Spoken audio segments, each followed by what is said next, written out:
He leapt before a poisoned spear, covering her with his body. Not knowing she's a princess, he had only come to the station to earn a day's pay. Elias Mar moved slowly through the wide central marketplace of Kepra Station, wiping grease from his hands with a rag that had long ago stopped being clean. Above him, layers of metal walkways curved like ribs, glowing softly with station lights. Voices from 100 species blended into a steady hum. Traders called out prices, translators buzzed, machines clanked, and somewhere music played that Elias could not place. To most of the beings here, Elias was easy to ignore. He was human, average height, wearing a worn work jacket with the mark of a freelance mechanic. No armor, no guards, no signs of importance. That was how he liked it. Important people drew attention, and attention brought trouble. He checked the message on his wrist pad again. A broken grav lift near the outer ring. Simple repair. Quick job. Enough credits to keep his ship fueled for another week. As he walked, his eyes stayed alert. Years of working on border stations had taught him that neutral places were only neutral until they were. Kepra Station claimed to be safe ground, but Elias trusted his instincts more than signs and rules. That was when he noticed her. She stood near a vendor selling glowing crystal fruit, holding one in her hand as if she was unsure what to do with it. She was not human. Her skin had a soft silver blue tone, smooth and faintly reflective. Long dark hair fell down her back, and her eyes were a deep, calm gold. She wore simple traveling clothes, but they were too well made, too clean to belong to a normal traveler. What caught Elias' attention was not her beauty, though others clearly noticed that. It was the way she looked around. She was watching everything, not in fear but with careful focus. Like someone trained to read a room, like someone who knew danger could appear at any moment. Elias slowed as he passed, his instincts quietly whispering. He had learned to listen to that voice. Still, he kept walking. It was none of his business. He reached the edge of the plaza where the gravlift tower rose, half-open panels exposing flickering cables. He knelt, opened his tool kit, and began working. The familiar motions calmed him. Loose connector, power fluctuation, nothing serious. Minutes passed. The noise of the market shifted. It was subtle, but Elias felt it before he understood it. A change in rhythm. Conversations paused. A tight silence pulled through the air like a held breath. Elias straightened slightly, frowning. Then it happened. A sharp motion cut through the crowd, too fast, too deliberate. A figure near the upper walkway moved, arms snapping forward. Something long and thin flashed through the air, spinning end over end. Elias' eyes locked on it instantly. A spear. Not a ceremonial one, not decoration. This was a weapon, dark metal coated with something that shimmered faintly under the lights. It was aimed with perfect precision. At her, the silver-blue woman near the fruit stall turned at the last second. Her calm broke. Her eyes widened just enough for Elias to see it. There was no time to think. Elias did not shout. He did not hesitate. His body moved before his mind could argue. He pushed off the ground hard, tools scattering, and ran. The crowd reacted too slowly. Security systems lagged. Alarms had not even begun. Elias reached her just as the spear crossed the last few meters. He threw himself forward, twisting his body between her and the weapon. He wrapped his arms around her shoulders, turning his back outward, shielding her with everything he had. Impact came like a heavy punch. Pain flared, sharp and deep, stealing the air from his lungs. His legs gave out and they both fell to the ground. The world spun, lights blurring into streaks. For a moment there was only noise and confusion. Then hands grabbed Elias' shoulders, trying to pull him away. Voices shouted in languages he did not understand. The woman was still pressed against him, her grip surprisingly strong. "Stay down," someone barked. Elias coughed, tasting metal. His body felt hot, then cold. He blinked, trying to focus. The woman looked down at him. Up close, her eyes were even more striking. There was fear there now, real and raw, not for herself, for him. "Why?" she asked softly, her voice smooth but shaking. "Why would you do that?" Elias managed a weak smile. "Spear was coming at you," he said. Seemed rude not to help. Her expression broke completely. Security drones descended, their lights flashing. Armed guards pushed through the crowd, weapons raised, scanning for the attacker. Med drones followed, mechanical arms unfolding as they assessed Elias' condition. One of them paused, sensors flickering. "Subject alive," it announced. "Toxin detected, effect delayed." Delayed, the woman's breath caught. "That poison should have," she stopped herself, eyes widening in disbelief. Elias felt a strange numbness spreading, but he was still awake, still aware. He had been hit by worse things in his life. Radiation burns, cracked ribs, bad air. Humans were stubborn that way. The med drones lifted him carefully onto a hovering stretcher. As they did, the woman reached out, her hand brushing his arm. "Do not leave him," she said sharply to the guards. Her tone carried authority, sudden and absolute. They obeyed without question. That alone would have shocked Elias if he had noticed. As they moved him toward the medical wing, the station alarms finally began to sound. The marketplace dissolved into chaos behind them. Elias focused on breathing. In, out, simple. The woman walked beside the stretcher, ignoring everyone else. Her hand stayed near his, not quite touching, as if afraid to let go. "You are human," she said quietly. "Last I checked," Elias replied. "That poison was designed to stop neural activity within seconds," she said. "Your species should not be able to resist it." Elias shrugged as much as the stretcher allowed. "We're bad at following instructions." For the first time, despite everything, she let out a small, broken laugh. They reached the medical bay, white lights, clean air, the smell of antiseptic. Doctors and machines surrounded Elias, voices overlapping. He felt the toxin fighting inside him, his body pushing back in ways even he did not understand. As the doors began to close, he saw the woman hesitate. "Stay," he said, his voice faint. "You're safer here." She met his eyes, something deep and unreadable passing through her expression. "Yes," she said, "I am." The doors sealed shut. Outside that room, the station's leadership was already in panic. Messages were being sent at the highest levels. An assassination attempt had failed. A life had been saved. Inside the medical bay, Elias Marr drifted toward unconsciousness, unaware that his simple, unthinking act had just placed him at the center of events far larger than himself. He had leapt to protect a stranger. He did not know she was a princess. Elias did not wake all at once. At first there was only sound, a steady rhythm, soft and mechanical like a distant engine. Then came light, dim and pale, pressing against his closed eyes. His body felt heavy, as if gravity had doubled while he slept. When he tried to move, something warm and firm held him in place. He opened his eyes slowly. The ceiling above him was smooth and white, curved like the inside of a shell. Soft blue lights traced gentle lines across it. Medical bay. He recognized the design from a dozen stations he had passed through, though this one felt more advanced. He tried to speak. His throat was dry. A shape moved at the edge of his vision. "You are awake." The voice was calm, controlled, but carried relief beneath it. Elias turned his head slightly. The silver-blue woman sat beside his bed, hands folded tightly in her lap. Her posture was perfect, but her eyes were tired. She had not slept. "Hey," Elias said, the word coming out rough. "Good, thought I might be imagining you." "You were unconscious for 13 hours, she said. "Your condition was uncertain." He blinked. "Guess I've had worse naps." She studied him closely, as if making sure he was real. "The poison should have stopped your heart within moments. It did not. Your body slowed it, broke it down. Our doctors were not prepared for that." "Human bodies don't like being told what to do," Elias said weakly. "Same as the rest of us." A corner of her mouth lifted just slightly. Machines hummed around him. He became aware of thin cables attached to his arm, gentle pressure around his chest. The pain was still there, but distant now, dulled by medicine. "What happened after?" he asked. "The attacker."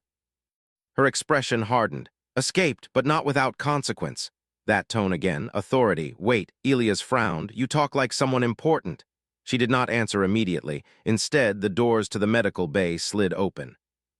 Two guards entered, tall and armored, their armor marked with symbols Elias had only seen in data streams and history files. The Irihil Ascendancy, one of the oldest and most powerful governments in the sector. They took positions on either side of the door and stood perfectly still. Elias looked from them to her. "Okay," he said slowly. "That's new." She rose from her chair. In the soft medical light, she seemed taller, sharper, as if the room itself had adjusted to her presence. "My name is Seelan," she said, "daughter of the High Regent, heir to the Irihil Ascendancy." Elias stared at her, then he laughed. It was not loud or dramatic, just a short breath of disbelief that turned into a soft chuckle. "You're joking." She did not smile. The guards did not move. The machines continued their steady rhythm. "Oh," Elias said, "you're not joking." "No," she said quietly, "I am not." Silence filled the room. Elias lay back against the bed, eyes on the ceiling. So, he said after a moment, I tackled a poisoned spear meant for a princess. Yes, on a neutral station. Yes, without knowing it. Yes, another pause. Well, he said, that's going to ruin my quiet reputation. Despite herself, Seelan smiled fully this time. It was brief but real. You saved my life, she said. In doing so, you prevented a political collapse. If I had died here, the ascendancy would have demanded blood. Worlds would have burned. That seems extreme, Elia said. To you, she replied, not to us. She stepped closer to the bed. Among my people, sacrifice is ceremonial, planned, honored only when ordered. What you did was none of those things. I didn't think about it, Elia said. I just moved. That, she said softly, is what frightens them. He turned his head to look at her. Them, the council, the guards, the observers already sending reports across the stars. Her eyes searched his face. You did not act for reward, you did not know who I was, you did not calculate risk or outcome. No time, Elia said. Spear was already flying. That is not how most species think, she said. Power, status, survival, everything is weighed. Sounds exhausting. A quiet moment passed between them. Outside the room, Elias could hear raised voices through the walls, arguments, orders. Panic kept under control. What happens now? Elias asked. Seelan hesitated. Now, she said, you become a problem, he sighed. Figures. The ascendancy cannot ignore what you did, she continued. If they reward you too greatly, other powers will demand the same treatment. If they do nothing, it suggests my life has little value. Either path creates instability. And the third option? Elias asked. Her gaze met his. To bring you closer, he frowned. That sounds dangerous. It is, she said honestly. The doors opened again. This time older figures entered. Advisors, officials, their robes marked with intricate patterns that shifted as they moved. Their eyes went first to Seelan, then to Elias, and lingered there with clear discomfort. One stepped forward. Princess, he said, bowing his head. The station council requests clarification. The presence of ascendancy forces is causing concern. They will wait, Seelan replied. This human remains under my protection. The advisor's eyes widened slightly. That may be misunderstood. Let them misunderstand, she said. I will explain when I choose. The advisor bowed again and retreated. Elias watched all of this with growing unease. You know, he said, I really was just here to fix a lift. I know, Seelan said. That is why this matters. She sat again, closer this time. Tell me, Elias Mar, if you had known who I was, would you still have done it? He did not hesitate. Yes. Why? Because someone was trying to kill you, he said simply. Princess or not doesn't change that, her breath caught. For the first time since he had met her, she looked uncertain. In my entire life, she said slowly, no one has ever answered that way. Then you should meet more mechanics, Elias said. She laughed quietly, then covered it with her hand, as if the sound surprised her. Outside the medical bay, the station trembled with unseen shifts. Messages crossed space. Analysts argued.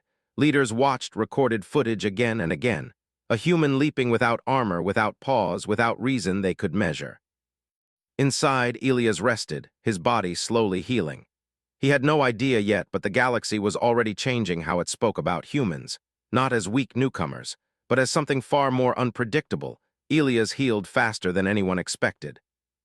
The doctors of the Irihul Ascendancy watched his scans with quiet confusion. The poison that should have shut his body down was breaking apart, filtered and removed piece by piece. His immune system treated it like an unwanted guest and forced it out. Within 2 days, he was sitting up. Within 3, he was walking, though slowly. On the 4th day, the arguments began. They did not happen in his room, but Elias could hear them through the walls. Voices rose and fell. Some were calm and careful. Others were sharp with anger. Even without understanding every word, he understood the tone. He was the subject. Seelan visited him every day. Sometimes she stayed for hours, sometimes only a few minutes, but she always came. She spoke less now, listening more, watching. You should not still be standing, one of the doctors said on the 5th day, shaking his head as Elias took a slow lap around the room. Your species' physiology makes no sense. Get that a lot, Elias replied. Seelan watched from near the door. He is cleared to leave the medical wing? The doctor hesitated. Physically, yes. Politically, that is not my concern. That answer made Elias nervous. When the doctor left, Seelan approached. You will be moved today. Moved where? Elias asked. To secure quarters, she said, within the ascendancy section of the station. He stopped walking. That sounds a lot like being locked up. It is not, she said quickly, but it will feel like it. I didn't ask for this, Elias said, not accusing, just tired. I know, she replied. That is why I am trying to protect you. He studied her face. From who? She did not answer. The move happened under heavy guard. Elias was given clean clothes, simple and comfortable, but clearly not his own. The hallway outside the medical wing was lined with Ascendancy soldiers. Station security watched from a distance, uneasy and powerless. As Elias walked, he felt eyes on him everywhere, curious, afraid, calculating. The secure quarters were large, quiet, and isolated. No windows. Thick walls, soft lighting, too perfect. This is not my idea of freedom, Elias said. I know, Seelan said again, but there are those who believe killing you would be simpler than understanding you. That made him stop. Say that again, he said calmly. She met his gaze. You are inconvenient, you complicate existing balance. Some believe that removing you would restore order. And you, he asked. I believe that would be a mistake, she said. A very large one. That night, Elias did not sleep well. He dreamed of falling, of spears cutting through the air, of crowds that never moved fast enough. When he woke, the room was dark and silent. Too silent. His instincts screamed. He rolled out of bed just as the door slid open without a sound. The figures that entered wore no insignia, no colors. Their movements were smooth, trained, precise, not guards. Elias backed away slowly, heart pounding. You guys lost, they did not answer. One raised a small device, humming softly. The door behind them exploded inward. Seelan stood there, flanked by soldiers, her expression cold and furious. Enough! The intruders froze for half a second. Then chaos. Elias dropped as energy bolts flashed overhead.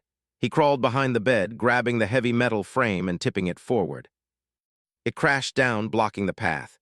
He did not know how to fight like they did, but he knew how to survive. Within moments it was over. The intruders were gone, some captured, some fled, some carried away by med drones. The room smelled of ozone and burned air. Seelan stood perfectly still, fists clenched. They came to kill you, she said. I guessed, Elias replied, breathing hard, her control cracked. They defied direct command, she said. Members of my own council authorized this. That seems bad. Yes, she said. It means this is no longer about politics, it is about fear. She turned to him. They are afraid of what you represent.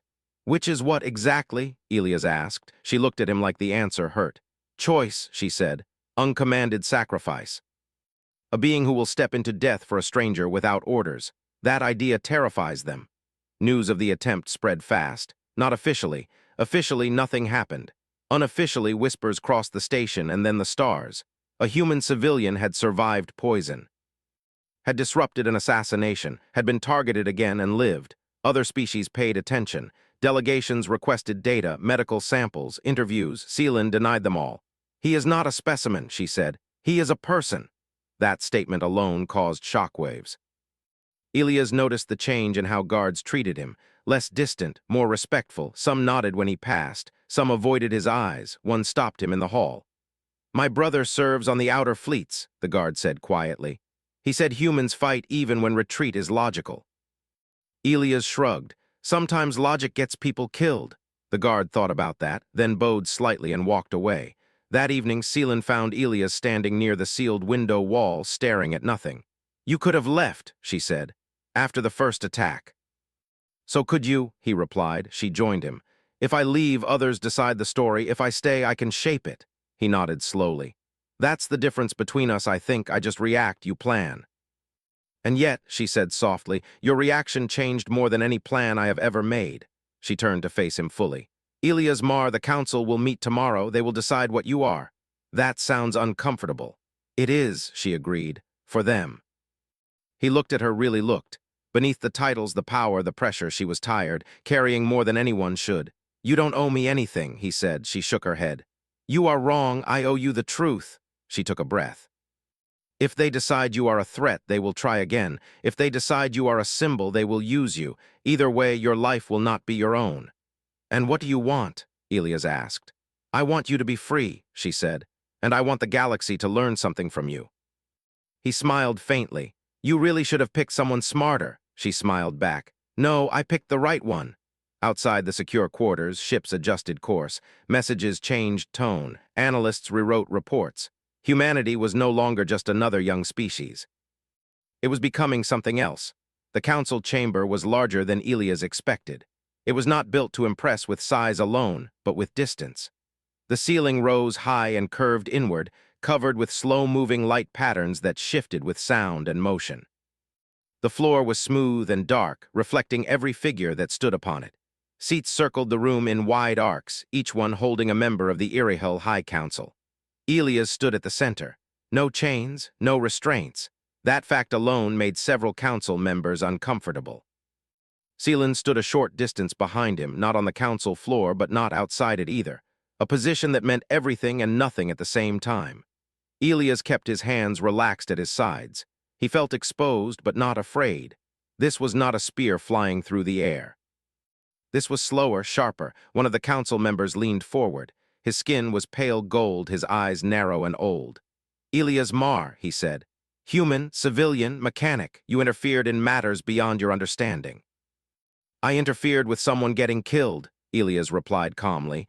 A ripple of reaction moved through the chamber. "That answer," another counselor said, "is exactly the problem." Seelan's jaw tightened, but she did not speak. The first counselor continued. "You acted without authorization, without allegiance, without calculation." "Yes," Elias said, "I didn't have time to calculate." "Your species repeatedly demonstrates this flaw," the counselor said. "You call it instinct, we call it instability." Elias looked around the room. "Funny," he said. "From where I'm standing, it looks like your instability nearly started a war." Silence dropped like a weight. Several council members shifted. One clicked their fingers against the arm of their seat in agitation. Seelan stepped forward. "He is not wrong." "Princess," a voice snapped, "you will remain silent." She stopped, eyes burning, but held her ground. Another counselor spoke, voice softer but no less sharp. "Human Elias Mar, your existence now creates imbalance. Other powers are watching. They ask why one life was valued so highly." Elias frowned. "I didn't ask for that." "Intent does not erase consequence," the counselor replied. Elias nodded slowly. "No, but it does explain it." The council exchanged looks. "What do you propose, human?" the first counselor asked. "What outcome would satisfy you?" Elias blinked. "I just want to go back to my ship, fix things, get paid, live." Murmurs spread again. "That is unacceptable," one said. "Unrealistic," said another. Seelan finally spoke. "That," she said clearly, "is exactly why it must be allowed." All eyes turned to her. "He is not seeking power," she continued. "Not status, not reward. You fear him because he cannot be controlled by the systems we understand." "And you think that makes him safe?" a counselor asked. "No," Seelan said. "I think it makes him honest." The room fell quiet. A new voice joined the conversation, projected from the far wall, a representative of another species watching remotely. "The wider Council of Allied Systems has concerns," the voice said. "If the ascendancy shelters this human, it sets precedent." "Good," Seelan said. "Some precedents deserve to be set." Elias glanced back at her. "You're really leaning into this." She met his eyes. "You leaned first." The council deliberated for hours. Elias stood the entire time. He listened as they argued philosophy, strategy, risk. They spoke of humans as variables, as forces, as problems to solve. Not once did they ask him how he felt. By the time the decision was made, Elias' legs ached and his patience was thin. "The council has reached a conclusion," the first counselor announced.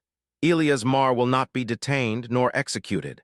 Elias let out a breath he had not realized he was holding. "However," the counselor continued, "he will be offered protection under ascendancy oversight, a symbolic position, a bridge between species." Elias' relief faded. "That sounds a lot like being owned." Seelan stepped forward again. "He is not a banner." "He is already one," the counselor replied. Elias raised his hand slightly. "Can I speak?" The council hesitated, then nodded. "I don't want to represent anyone," Elias said. "Not humans, not you. I didn't do what I did to make a point." "Yet a point was made," the counselor said. "Then let it stand on its own," Elias replied. "If your systems fall apart because one human acted like a human, maybe the systems need fixing." The chamber erupted. Voices overlapped. Accusations flew. Shock and anger mixed freely.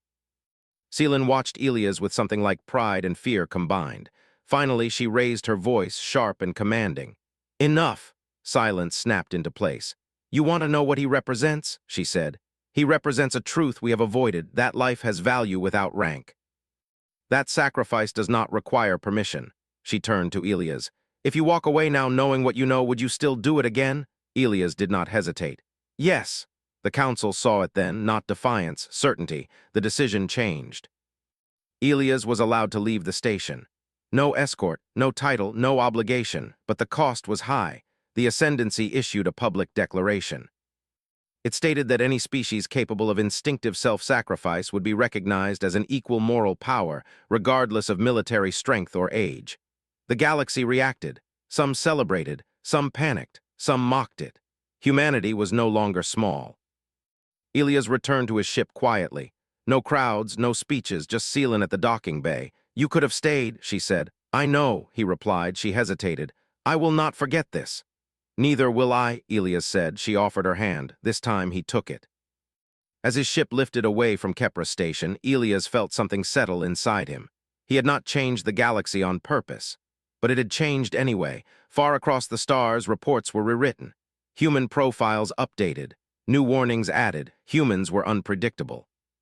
Humans acted without orders. Humans would jump in front of spears meant for strangers.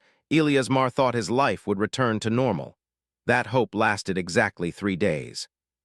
His ship, a small patched-together freighter named Wayward Sun, drifted through open space on a quiet trade route. The hum of the engines was steady, familiar, comforting.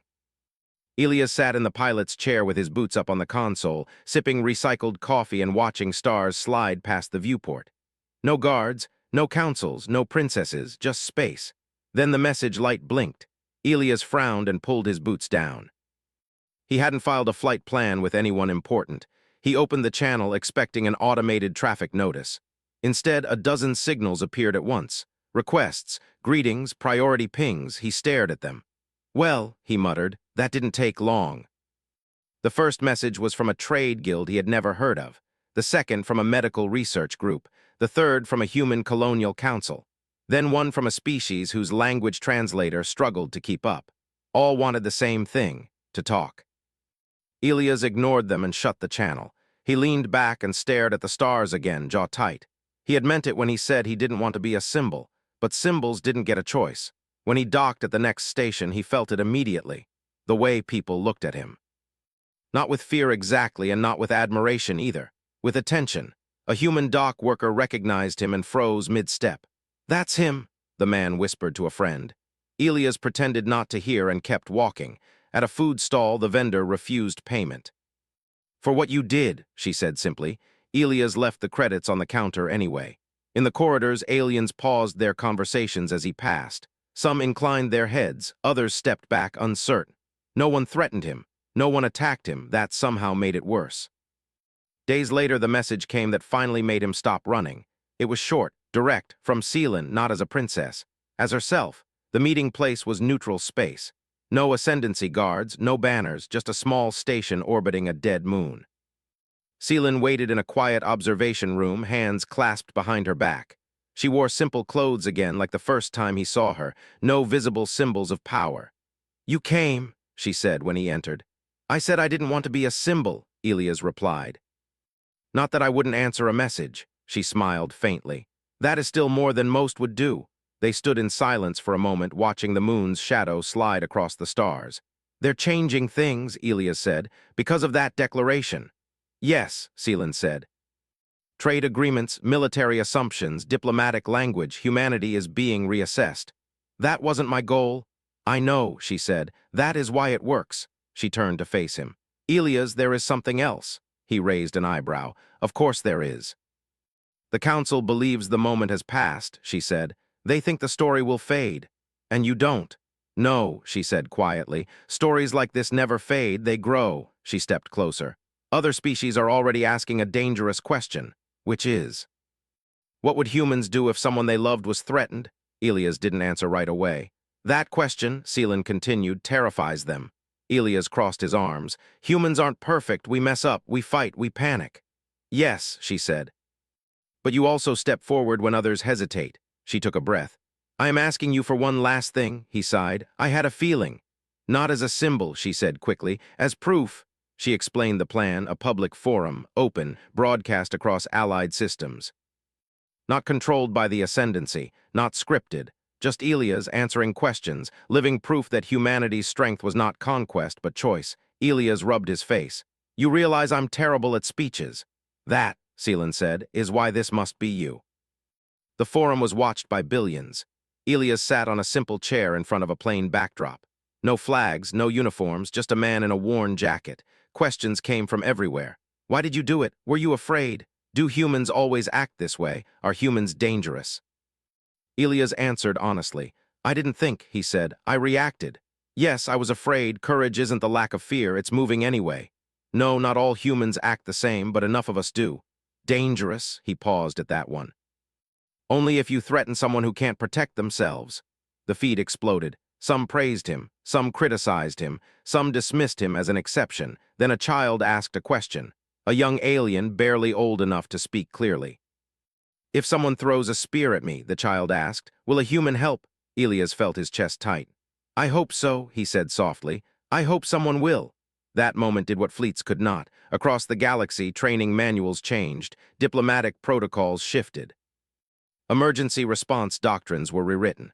One clause appeared again and again in different words but the same meaning. If humans are present, expect intervention. Not for profit, not for power, but because it is wrong not to. Elias returned to his ship after the broadcast. Exhausted, relieved, done, or so he thought. Months passed. The galaxy did not forget.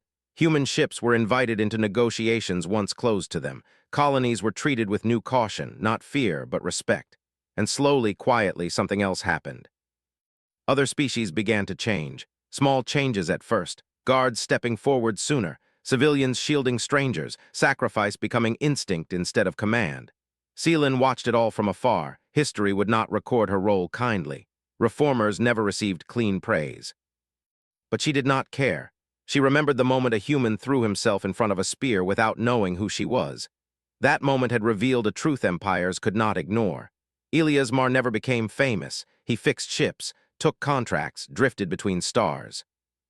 But sometimes, when trouble broke out on a station, someone would shout, "Where are the humans?" And someone would always answer, "They're already moving."